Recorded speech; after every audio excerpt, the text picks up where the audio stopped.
Man, I've got like at least two PhDs in this area by this time, at this point. When you don't set healthy boundaries in relationships, um, this is me. This is the way that I have been throughout my entire life. Um, Before I really jump into the fabric of everything in regarding this theme in this video, I want to talk about two things that can happen in childhood that, if they do happen, they lead to healthy development, which then leads to a person developing healthy boundaries. And if they don't happen, then it's pretty much the opposite. So very early on in childhood, um, two things: individuation and differentiation. Right? Individuation is basically when you divide yourself from your family of origin. You start to really understand, your own sense of individuality and independence, thinking, feeling, and behaving for yourself, separate from everyone else. And differentiation has to do with the differentiation between self and others. So that's really where, you know, um, solid boundaries start to take place, right? My stuff, your stuff, boundary, right? Um, if those two things happen, that usually leads to a healthy, developed, and when I say healthy, I'm also referring to emotionally healthy, developed adult, right?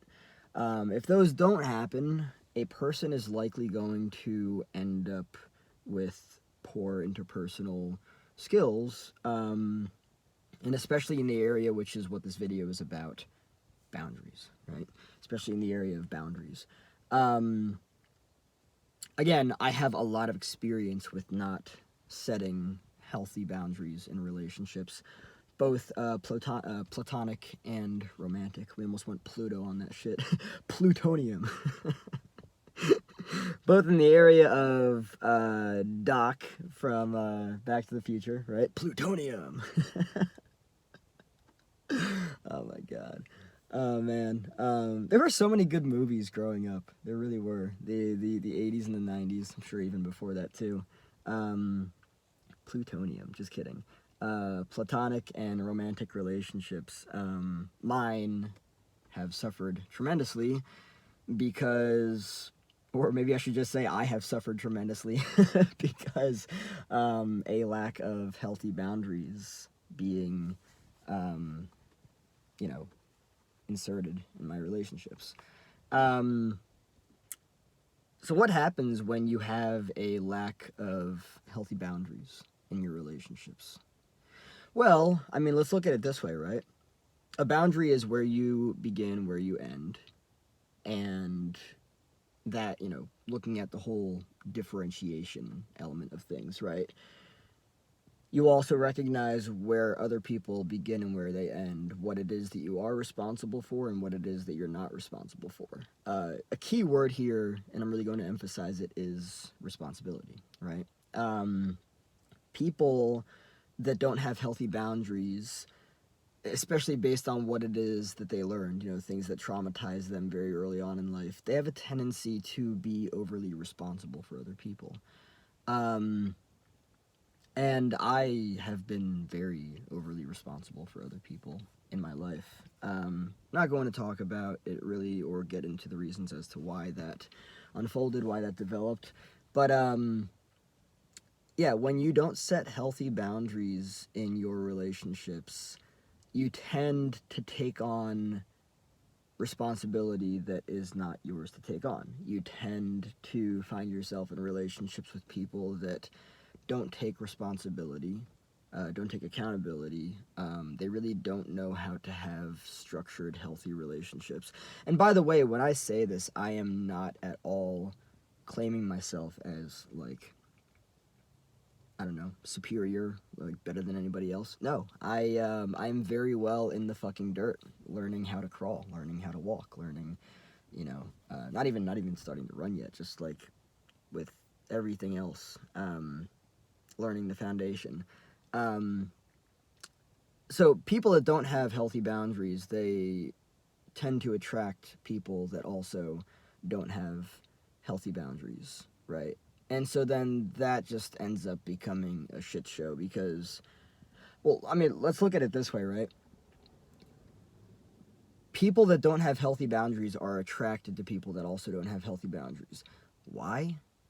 Well, I mean, it's a familiar dynamic for them, but also it's more likely that they can actually take advantage of them and use them. I've experienced this throughout my entire life. I actually had somebody admit to me that they were using me. And I was like, yep, nope, goodbye. And, you know, like, when you don't have healthy boundaries, that kind of stuff happens. Now, it's not just it's not just it's not just hold on. I'm having a hard time saying this. It's not just unhealthy to be somebody who relies so much on other people to do things for them. It's also unhealthy to be the person who, I'm going to use the word enables because I think that word is absolutely necessary here. It's also unhealthy to be the person that enables that behavior to, be so overly responsible for other people, right?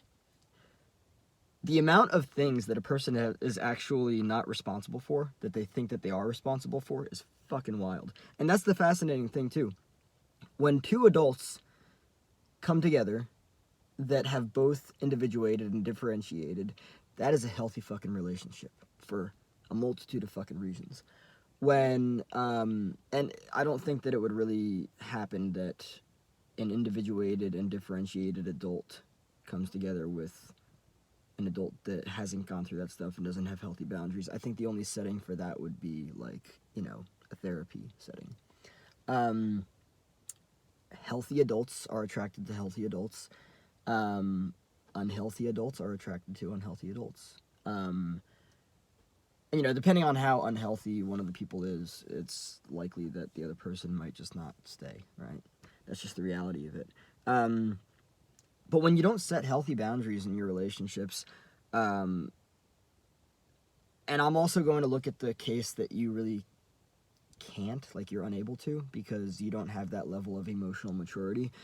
Some people, and by the way, I'm not here to bash anybody. This is not me making fun of anybody for their lack of development at all. This is a safe space. I'm not here to, be like, haha, no, this is not about that. This is really just about looking at everything for what it is. Really just an account of my own life as well, because, for a majority of my life, I've had permeable boundaries, and as a result of that, which, by the way, is the opposite of healthy boundaries, I've been taken advantage of. I really have, in many different ways, in terms of just me as a person, financially, just everything. And, one of the reasons why I'm making this video now is because I've actually been doing a lot of reflecting. I've really been looking at my relationships, and I've been like, all right, well, where did I go unhealthy? I guess the word is, right? Because it's not a matter of where did I go good or where did I go bad, where did I go right, where did I go wrong. It's a matter of unhealthy, right? The unhealth of any relationship usually has a lot to do with boundaries, or a lack thereof, which also is usually determined by, like I was saying before, individuation and differentiation. If you don't have those two things in place in the foundation where it starts, you're going to have a very hard time actually setting boundaries. Because if you see yourself as you've been conditioned, as somebody who's just supposed to be so overly responsible for everyone else because you don't know the differentiation aspect of it, where I begin, where I end, where other people begin, where they end, then you're just going to be overly responsible. You're going to feel overly responsible. You're going to put in a fuck ton of effort into things that you don't need to. You're probably going to give a lot of yourself, your resources, your money, your time, your energy, right? And it's not a healthy dynamic, because especially if it's not reciprocated. And with somebody that's not healthy, you're not going to get that reciprocation. And so that's really what it's all about. When you don't set healthy boundaries in relationships, the relationship is going to be very unbalanced. It's going to be unhealthy. You're probably going to be taken advantage of in a multitude of different ways. And that's really what it's all about. I might make a part 2 to this. I enjoy exploring this subject. But, yeah.